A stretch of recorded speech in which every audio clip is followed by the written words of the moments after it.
Hello everyone, how's it going? Welcome to the Lockdown Vaccine Podcast. Where the hell is my camera? There we go. There's the camera. We're done. We've transitioned into another podcast. We're in another day. Lockdown day 3. Well, for everyone who's on the official, unofficial lockdown, which is not backed by law, of course. Which I believe will change later on today, but we'll see it. Although it's kind of strange that a law is being made on a day when government is not sitting. How does that even happen? I don't know. We're in really strange times, and it doesn't help that we have a really strange government. But yeah, I'm here today. I have got loads and loads and loads and loads and loads of stuff to talk about today. First off, let's get the housekeeping out of the way. My name is Stevie. This is the Lockdown Vaccine Podcast. I am trying to bring everyone a ray of sunlight into this time of lockdown, using my only discernible skill, which is talking crap to cameras, and hopefully just distracting people from the bullshit that's happening. But before we distract people, we have to get to the very real news, which is the statistics, the daily statistics. Now, every day, government has been posting the statistics in the afternoon, but yesterday, for some reason, I was sitting with my thumb up my ass waiting for these statistics all day, and they did not come. And strange as it may be, government actually privately published the coronavirus statistics to Sky News and BBC. Now, interestingly, BBC got their stats wrong, but we'll talk about that in a second. So, looking at the dailies, which is, I'm really tormented by these daily stats, because every single number we talk about here is a person. So for instance, up till yesterday, the UK has now tested 97,019 people. So that's a lot of people, but we have a population of 66 million here. That is nothing. 97,000 is nothing. That is it's insane. 6 times, 7 times that amount of people have tried to claim universal credit in the last 24 hours or the last 48 hours, just to show you how little people we have actually tested for coronavirus. So of that 97,019 people who have been tested for coronavirus, 9,529 of them have tested positive for the coronavirus. COVID-19 is running rampant at the moment. It's not good, but this is what we're going to see for a while now. At the moment, we're at around about 1,452 new cases per day. So for the last 2 days, we've plateaued at around that. What we as a society want to see in these statistics is a plateau. We want to see it plateau off, then kind of fall down. There is a strong chance that it will come back. This is just what happens with pandemics. But hopefully the more plateaus we get, that is, like they say, that is flattening the curve, and the more of these curve flattening instances we get, the more sunlight we have in this murky world of pandemic that we're in just now. So here's the not so good figure. It's the deaths. So as of yesterday, 463 people have died of coronavirus. So yesterday, I believe it was a jump in 41 deaths, which is a lot less than the day before, thankfully. So again, let's hope that it stays like that, and that it's not in the similar vein as a dead cat bounce that you would see in finance, where it goes down and up and down and up. Let's hope that down stays down and it starts to be a bit more consistent. Because with that, I actually hate talking about improvements and good signs, because that's 463 dead people. Could you imagine all those people out in your garden and you're trying to say that's a good thing? I find it hard to say that, but this is where we're at. So that's the statistics for just now. As I said, yesterday the government didn't actually I actually mentioned the BBC earlier in this segment. Now, the BBC yesterday, they did this on the news at 10, and it's kind of irresponsible of the BBC to get facts wrong in this way. So, I've seen people questioning, is it on purpose or is it deliberate, or BBC massaging the figures? yesterday they reported that the deaths were at 465. So that I've got no idea how they managed to do that, because essentially the BBC added another 2 deaths to the total deaths. I've got no explanation for that. I don't work within the BBC, so I've got no way of actually checking that or knowing what the hell happened. I would say that it was most likely just an honest mistake. Mistakes happen, and especially at times like this where people are very, very stressed. But it happened. The BBC got their stats wrong yesterday, so BBC News, for shame. Come on, man, this is a serious topic. Please get your statistics right, because people are very scared at the moment, and the more accurate information we can give people, whether it's good or bad, the better. The more informed society can be, and the more at ease people can start getting. Because it's bad enough that we're all locked in our house. I'm getting slight bits of cabin fever. If it wasn't for jogging, I would have went insane by now. Like, I would have jumped through my window and ran off into the distance, disappeared into the Cairngorms, never to be seen again. Because it's just insane. But for me anyway, I can only talk for me when I'm on lockdown and dealing with lockdown. I mean, I've got a lot of uni work to do just now, but it's just fried my head. But my release at the moment has been jogging. Now, I started going out and running about 4 weeks ago. Never done it in my life. I'm pretty embarrassed. I'm a bigger lad. I've always been a bit embarrassed about jogging in public, because I don't look like a jogger. I'm not thin. I mean, I'm always like, people are going to laugh at me. I'm the chubby guy running about. So I decided that it's winter time. It's still dark. I'm going to start jogging outside. So 4 weeks ago I started that. And now, I started that when I had actually imposed myself in a kind of semi-lockdown, because I seen this coming. Not to be that guy, but I'm a news addict, so this has been coming over. People could have did more. But I started jogging at night when no one's around, and at the moment this has been just brilliant, because no matter how stressed I am, I'm going out at 9. I'm going out at night at about 10:30 at the moment, and there's no one about, running along the side of a river where people are scared to walk because they think they're going to get mugged. I don't care about that. I go running there and it's good, and the release I've been getting from running lately just is something else. It's actually been brilliant, and it's seriously kept me sane. So that's one of the good things the government done, was telling people to go out and run. It's like, look, stay in your house, but you can go out for a jog a day. I'm like, yes, thank you. Finally, government's done at least one thing that I can work with. So, that said, that's that bit done and out the way. Now, let's have a look at what is happening in the news today. Oh, sorry, before we get to the news, you can tell I'm half asleep today because I keep forgetting where I'm at. Let's look at something. I've got a video I want to show people, and I want to talk about people. So this is the first time I'm going to show a video on the podcast. Let's hope this works. How fucked up is this? So, a Japanese film, My Secret Terrace. Yeah, I noticed this video. If you click on it, it's 2018. I've seen a few of these videos. If I got more episodes, I'll let the guy speak. go to season I 10, can hear it. I can't hear it. skip all the way through. Bit of a design flaw in the podcast. Okay, wherever you go. Let me do this a second. I just go for I hope I don't ruin everything. what And you just glitched. it doesn't work. Glitching. But I'll let the video To play. 53 minutes. Now listen, well, read the subtitles. 내일은 뭐해? 왜?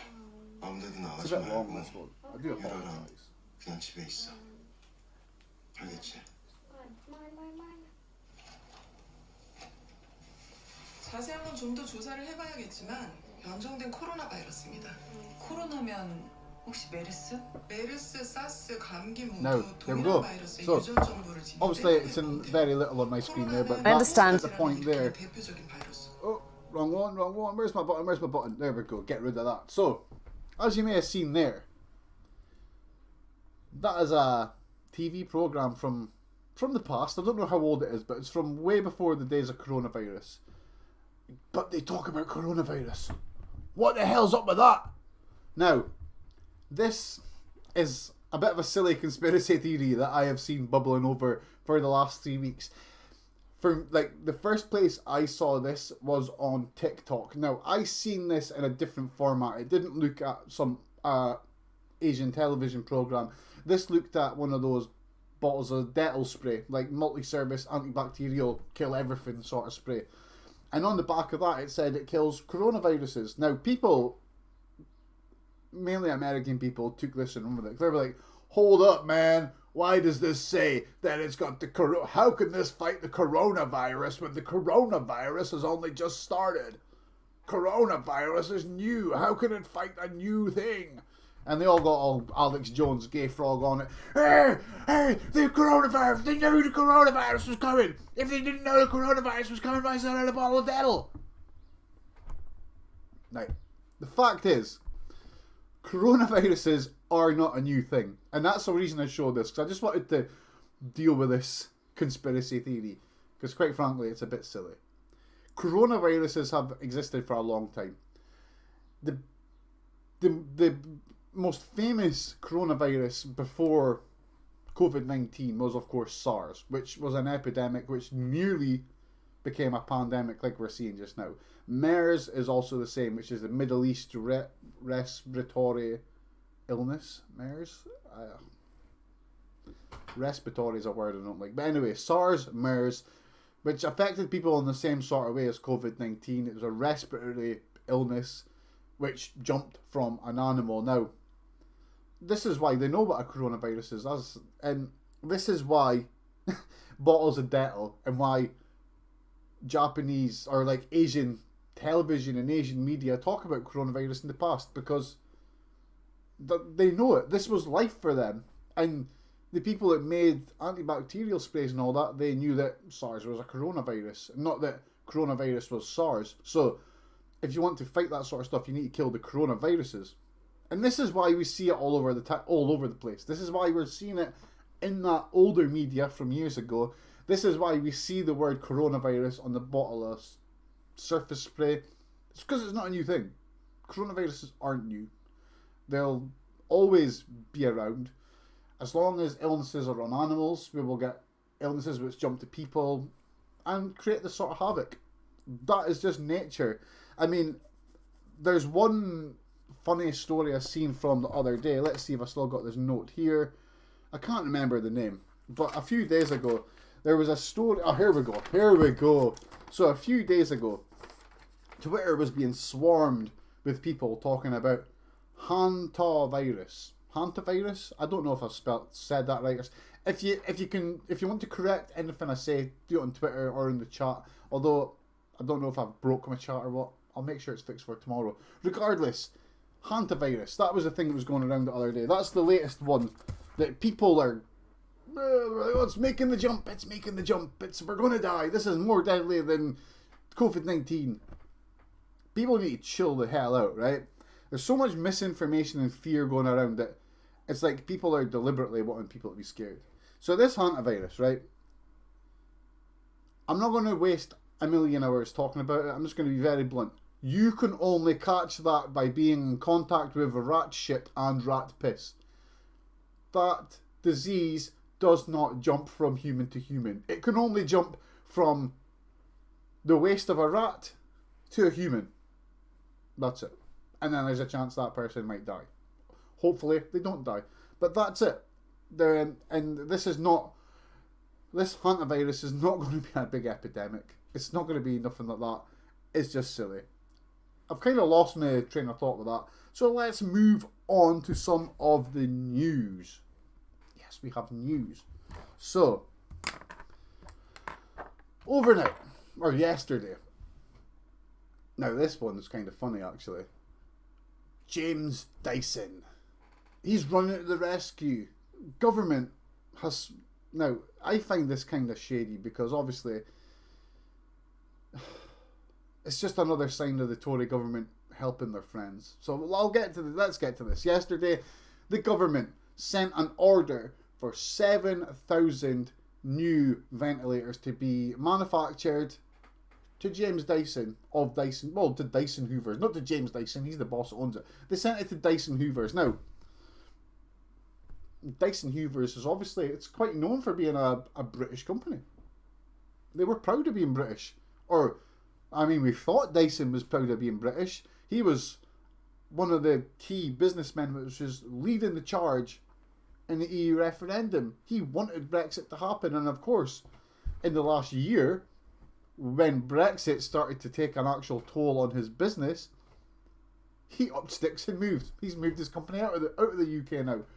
Now, it's curious that of all people that government would go to get these ventilators made, they have went to James Dyson, because of course the UK has its own ventilator. I understand you got in touch with the government as soon as they put out the call for help a few weeks ago. What happened then? Nothing, quite honestly. Obviously, the department of, so the DTI got in contact, said, we know you can make ventilator parts, can supply ventilators. Can you fill in the government website information, which I did, and just didn't hear anything. It's only been recently, since the consortiums have started to gear up to manufacture prototypes, that they've obviously got in contact with me now directly to, start to turn parts or make the accessories, prototype accessories that they're going to need for these ventilators. But I can tell you now, they're not days away, they're going to be weeks away. And the volume that our government require and the manufacturing that's going to have to go into these, there's no quick solution at all. The turning time for my parts alone is weeks, and it's just not, I can't see it being feasible. They should be putting their efforts into existing manufacturers of ventilators and trying to upscale their production. So what are you doing now? I mean, if you feel that valuable time has been lost, what are you actually doing now? Because you just had the Excel contract, right? Yeah, so I'm supplying a lot of equipment to the medical gas installation companies that are going to, lay all the pipe work and flexible hoses to outlet points, the actual outlet points themselves in the Excel. So we're working with the install maintenance companies at the moment to deliver that side of the project. So, and that, again, we're at full capacity as we are, but we're obviously prioritising that for the two companies that have been awarded that, and hopefully they'll get parts for that next week. But I supply to some major ventilator manufacturers who obviously must have NHS contracts, etc. And we've got thousands and thousands of accessory parts to make. I mean, my order book's gone tenfold increase in 2 weeks. And I obviously supply a lot of accessories to hospitals directly. They want to split oxygen outlets from 1 to 2. We literally can't make these quick enough. And there's only about 3 of our... Are you getting help? Are you getting help now with your workers to make them quicker, to bring more people in? Well, I brought more people in off our own back, and I've turned literally every penny that we have available in cash to more parts. But in terms of actual government help or contact, absolutely nothing. They've gone and ploughed loads of money into big consortiums to try and, make a cheap makeshift ventilator, which is fair enough. But really, they should have gone and given funding to existing ventilator manufacturers and existing companies like us who could just upscale quicker. I guess the government could turn around and say, look, there are other companies, Okay, so I'm gonna cut that there, because the simple fact is, I don't know what's happening. I couldn't hear the video playing there, but I know what's happening. Essentially, as you will have seen there, the UK has companies who specifically make ventilators for medical use, to keep people alive, because we need to breathe. But instead of Boris Johnson and his government going to the people, the experts, the people who literally make ventilators all the time, he's went to one of his buddies. He's went to one of the Brexit donors. Yet again, this is an example of how Boris Johnson acts, and Boris Johnson's drive as a Prime Minister. He is driven with Brexit. Like, even now, even with everything he is doing in trying to fight coronavirus, he is using his Brexit alignment, so to speak, as his driver. I mean, when Boris became Prime Minister, it was very known that obviously he was at the head of the Vote Leave, the Leave campaign in the EU referendum. Now, people that donated to that, and the same people that donate to the Tory party, like I think it's Christian O'Day is his name, they made millions from Brexit. And he's just made millions from coronavirus by betting against companies, right? Now, one of the... let me see, what's the word? One of the theories, possibly a conspiracy theory, but a theory nonetheless, with Boris Johnson and O'Day and the people who have been like people like Nigel Farage, who heavily advocated for Brexit, is that there were bets placed, so to speak, financial bets, shorts as they call them, and it's a story that's floated around for a while that if Britain dropped out of the EU, like no deal, hard Brexit, then people like O'Day and all that will make a shitload of money.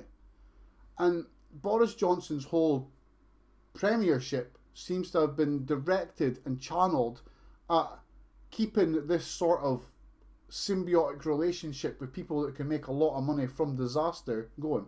As we can see, because they've made millions again. And it's a theme that's continuing when we've got Boris Johnson going to a Hoover company, a man that makes Hoovers to make ventilators to keep people alive. I mean, it's kind of funny because we always knew that James Dyson sucks, but now we can say that James Dyson sucks and blows. It's a Wayne's World joke, that. But it blew me away, that story. Because it just reeks of Tory. It's like, why would they ever take the common sense option? Why would they go with an expert when they've got a millionaire friend they can go to who can make money from this whole thing?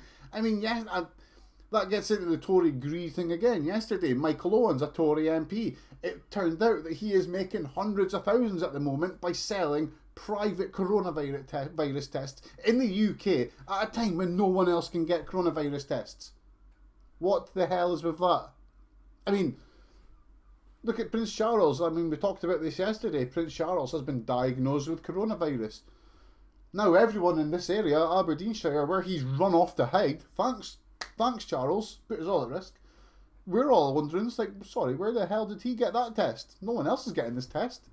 But yeah, it's quite annoying and frustrating that Charles had to probably drive within half a mile of my house to get to where he's going to hide with coronavirus, dragging it through the country, dragging it from London, flying it up to Aberdeen Airport, taking it through Aberdeen Airport, through Aberdeen, out the Lower Deeside Road, all the way to Balmoral, infecting as many people as he doesn't care about. I mean, who knows how much people we don't know if he's even affected one person. I mean, although, going by the words that were said yesterday, now I talked about this yesterday, I would say it looks like the Queen has maybe been infected by this. There was a really funny bit on the news yesterday, and there was a timeline. So we're moving on to briefly talk about Prince Charles.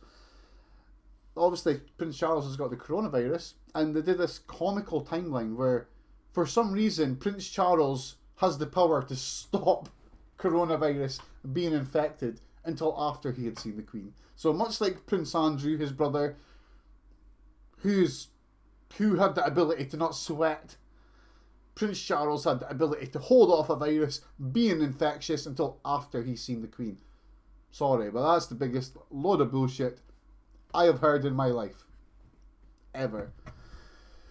So before we move on, let's go to the phones, because we've got some WhatsApps to do. So of course we started the video, and there's another video coming at the end which is actually very funny. It's a video I laughed my freaking ass off at. They were sent to us by John on WhatsApp. So John, thank you very much. He has sent a crap load of other stuff on WhatsApp too, which is really good. I think in the future I might put it on the screen so you can see it, 'cause it's funny. But yeah, I think it's really good that people are WhatsApping.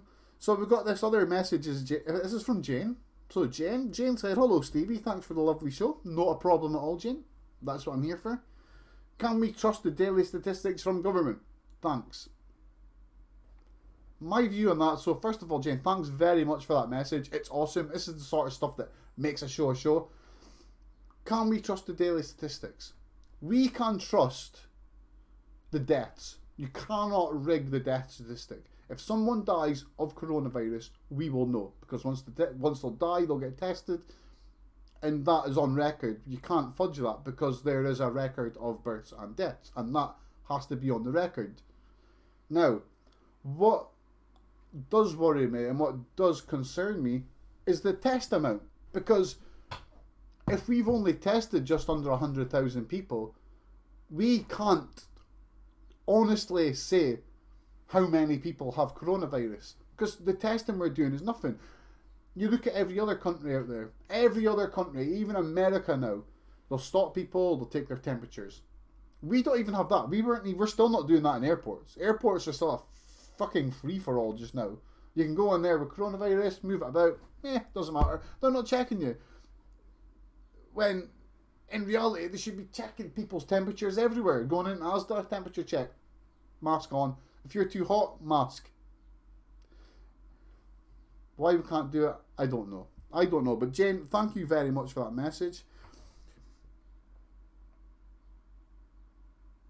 Oh, now here's one that I've been asked. This is from an anonymous source. I believe it's a postie. So, now, on posties very quickly, people are doing this thing, clap for the NHS, clap for carers, show your support for people that are putting their lives on the line and risking life, and I am totally up for that. I don't really agree with clapping for the NHS. If I was them, I would be embarrassed by that. I think it's cool. If you want to support the NHS, I say volunteer.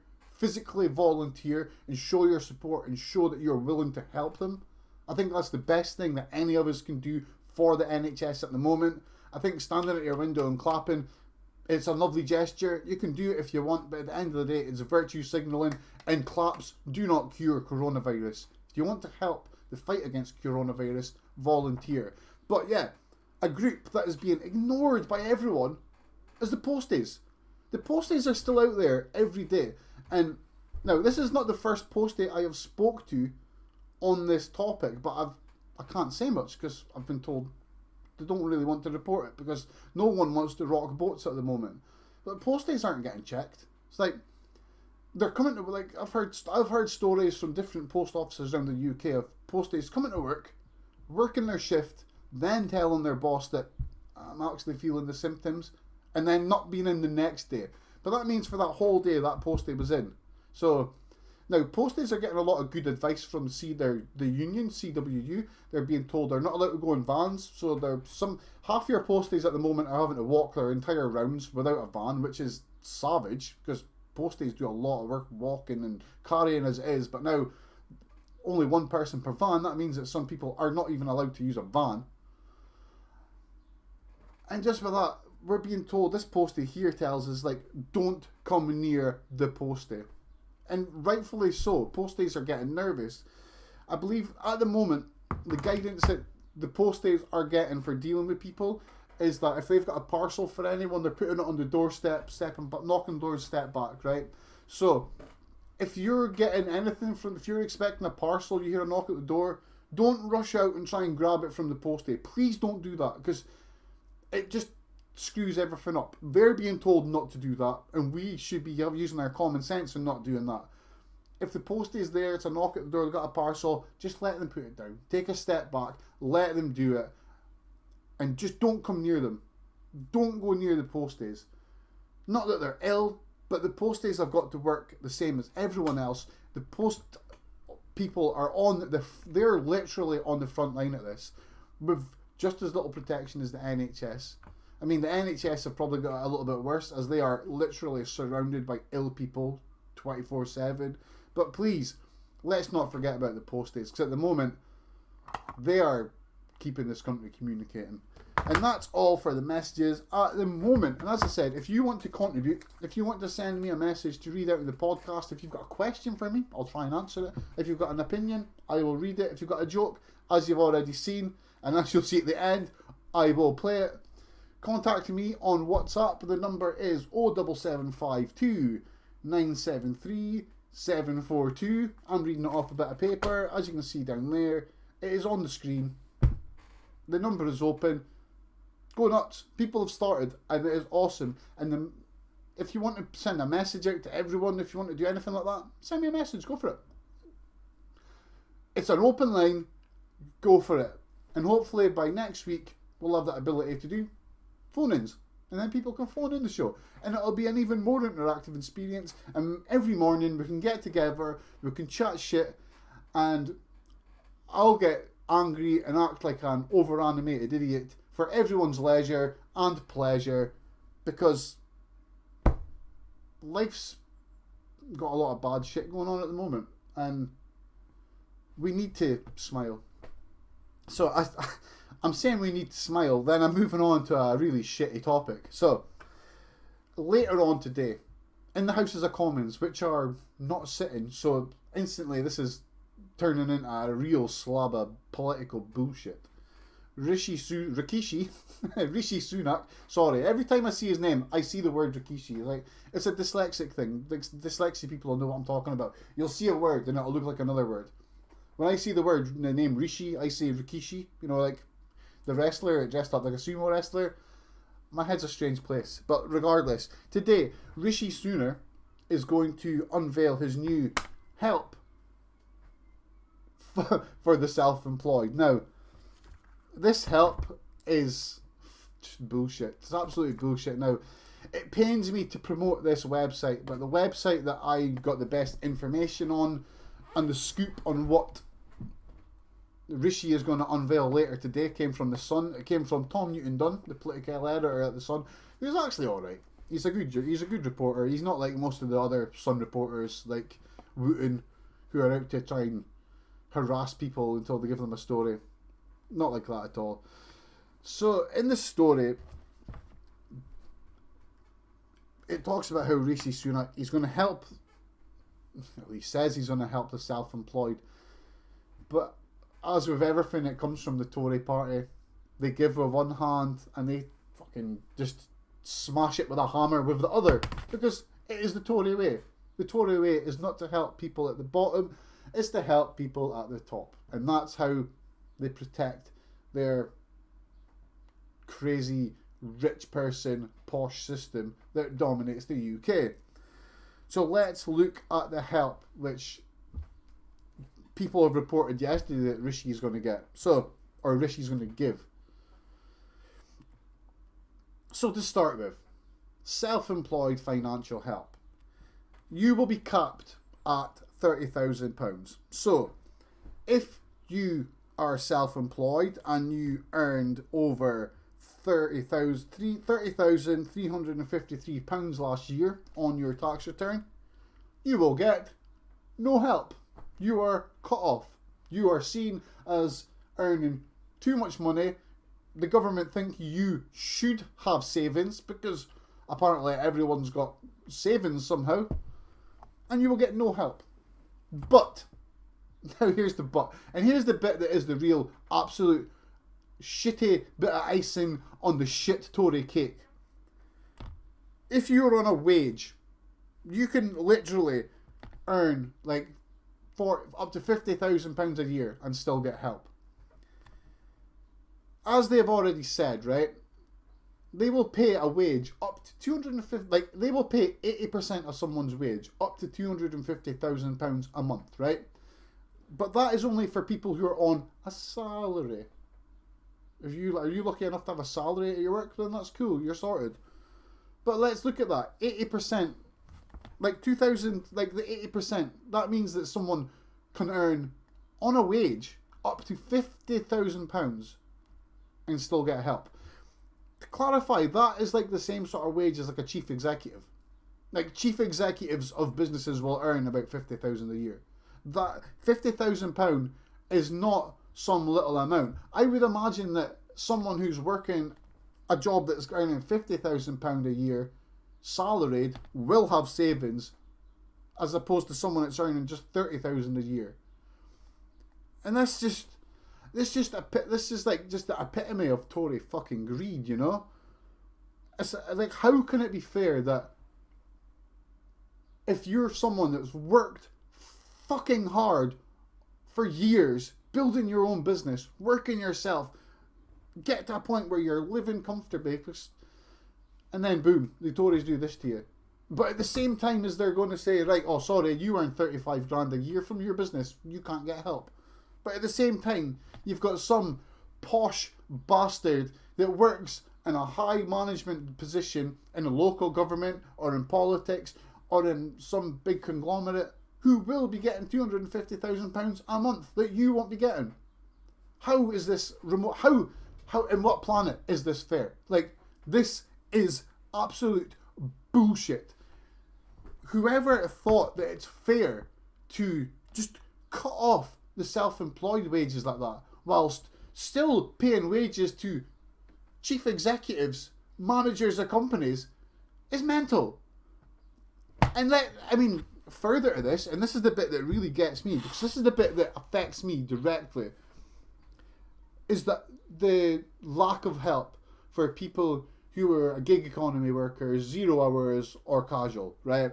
So my personal situation before this shit kicked off, I'm a full-time student, right? So I get a tiny amount from SAS and from student loans to help me go. It is not enough to live on. So, to live, I need to have a part-time job. Now, for some reason in Aberdeen City, finding a part-time job is one of the hardest things you will ever do. It took me literally like a year to find a part-time job. And the only part-time jobs that were on offer were self-employed or gig economy. So I had to go with a gig economy job. So they say it's casual. Casual is just code. It's just old school words for 0 hour. There is no hours in my contract. I worked as much hours as I booked, right? So before this thing started, I had months of work booked. Like every big event that was happening in Aberdeen's Tekka, P&G Arena, I would have been working at. Because that's what I do. I was an event steward. That's how I earned my part-time money. But now, that's cut off. And the government is giving no help to people in my situation. So I'm literally screwed at the moment. Like, I've got no idea how I can actually claim any money from the system. I've got no idea how I can get any sort of financial help. Remembering that my job is stopped because of this. It's not stopped because I'm unemployed. I've not quit my... It's stopped because I physically can't work. And it makes me wonder, if I had hair I would pull it out, because I just don't understand why people like me, the self-employed, everyone else, why are we getting treated like shit like this? Is it because that we're the people that would historically not vote Tory? Because quite frankly, that's what I feel it is. You look at the amounts, like the people that are self-employed, the grafters. Now, in the last election, many of them were duped into voting Tory because they were scared into thinking that Labour were going to screw over people that were trying to make their own money, which was just horrible bullshit. And now they're getting absolutely screwed over more than anything.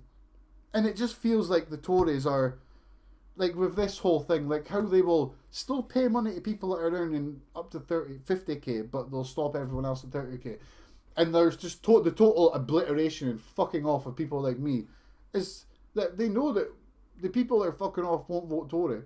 And they're taking that gamble. And they're trying to give the money to the people they think are their people. They're giving the money to the other Tory. The people who may vote Tory. And the people in prominence who will continue to back up the rhetoric and the plans and the bullshit that come out of number 10. I don't know what's going to happen with this. I hope, but I have got... Like, I say I hope, but I live in complete reality that Rishi Sunak is not going to do nothing to help us.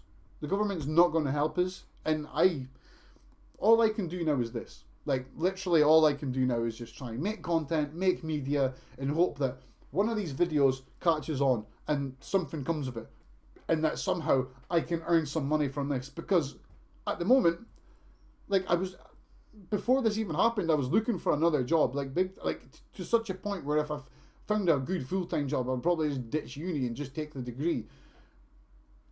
But now I can't. There is no jobs to look for, and like the government's like, well, people can go on universal credit. Fucking sorry, but why the hell should anyone go on universal credit when people who are in exactly the same boat will get £250,000 a year paid into their bank? What the fuck is with that? How is that fair? Why can't they just give everyone the same amount? It's like, I'm pretty sure I said this in a previous video. My solution to this whole problem would be to either give every person and every adult in the UK a universal basic income of around £1,500. They want to give people £2,000, so what's wrong with 1,500? It's a perfectly fair amount for people to live on in an emergency situation. I mean, mortgages have been paused. Of course, they said that rent was going to be paused, but they've rolled back on that. So people, you've still got to pay your rent, or you will be evicted. Take a breath, man. It gets me really heated up, this topic. I mean, really heated. It's not fair. And my only hope is that once all this shit blows over, people remember this. This sticks in people's hearts, and that we take action against these bastards. Because no one, like, why do we pay national insurance? Why is it even called national insurance if when we actually need a bit of insurance in our life, it is pulled from under us? Why? I do not get it. So that is my angry rant for the day. I reckon you're going to get, when we talk about lockdown vaccine, the podcast, you're going to get one angry rant a day. So that was today's angry rant. Let's see what Rishi Sunak says later on today. I have got no hope in hell. I've got zero hope that he's going to do anything to help people. But I've been wrong in the past.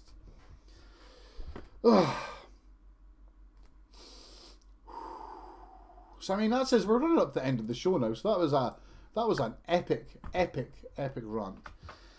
As you've been watching the lockdown vaccine podcast, so for if you've been watching, thanks very much for watching. We're going to finish with a funny video today. So much like the video I played at the start, I won't be able to hear it. So I'm going to say goodbye for now, and I'm going to let the video play. Tune in tomorrow, I'll have more news. We'll talk about Rishi Sunak, we'll go over the stats. If you have any jokes or anything you want to send in, scare stories, joke stories, conspiracy theories, anything, send it to the phone number via WhatsApp, or you can send it to me on Twitter, StevieCABZ. See you all later on. Cheerio. Tady máme návod. Pro všechny chlapy, co nechtějí nosit roušky, nebo je nemůžou sehnat, stačí jedny, podotýkám, čisté boxerky podle vlastního vzoru, který si vyberete. Nohavice navlíkneme. Băi, nebun. Záru to otočíme. Uite, mască, ce face femeia. Mamă, stai. Iubirea, adu-și-mi o pereche de chiloți. Să-ți arăt ce fac acum. Mască de aia de... Cum îi zice, mă, cu... Mască anticorona. Ia și vezi pe asta, am aici. Ia uite. Pac, vine la gură. Pac, ia vezi. Mamă. De unde e luam? Mamă, dă-te că... So that video came from John on WhatsApp. Thanks for the video, John. We'll be back tomorrow. See you.